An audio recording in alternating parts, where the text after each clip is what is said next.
Perempuan ini pergi ke medan perang untuk melakukan wawancara, namun, tanpa sengaja kakinya menginjak ranjau darat, dan ia membeku karena ketakutan. Ia tidak tahu harus berbuat apa. Saat itu seorang tentara melihatnya, ia berteriak keras, "Jangan bergerak sama sekali," perlahan mengeluarkan pisaunya dan mulai membersihkan tanah di bawah kaki sang jurnalis. Tak lama, kemudian sumbu ranjau mulai terlihat. Tentara itu melihat bahwa gadis tersebut berdiri di atas sebuah ranjau besar dan di sekitarnya terdapat 5 ranjau kecil yang bisa memicu ledakan. Karena ketakutan, tubuh gadis itu sedikit bergerak, dan tentara dengan sigap memegang sepatunya, menekannya dan berkata jangan bergerak. Ia mencoba menenangkannya, lalu tentara itu bertanya bisa berlari berapa jauh dalam 5 detik.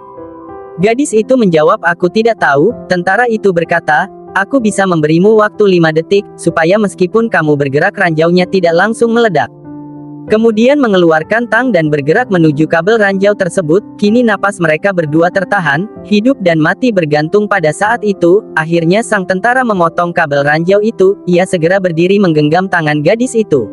Mereka berdua langsung berlari, namun, ranjau ternyata jauh lebih kuat dari yang mereka perkirakan. Keduanya terhempas ke tanah. Untuk melindungi gadis itu, tentara melindunginya dengan tubuhnya sendiri. Untungnya tidak mengalami luka serius.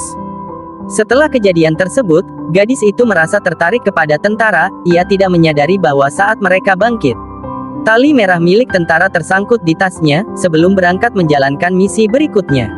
Gadis itu diam-diam memotret tentara. Tak lama, tugasnya pun selesai dan dia harus kembali. Saat bus mulai berangkat ia baru menyadari adanya tali merah di tasnya. Ia ingin mengembalikannya sambil melambaikan tangan ke tentara dan mereka pun berpisah.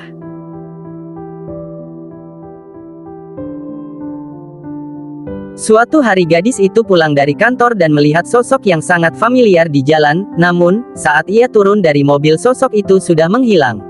Ia pun berpikir mungkin ada tentara itu di kota ini. Dia meminta bantuan temannya dan mereka mencari informasi melalui tim misi perdamaian.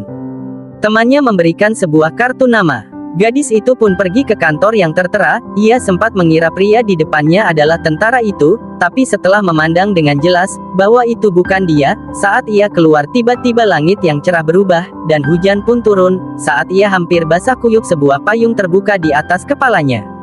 Ia mendongak dan melihat sepasang mata yang selama ini ia cari, kini berdiri di hadapannya. Bagaimana perasaanmu ketika bertemu dengan orang yang selalu ada di hatimu?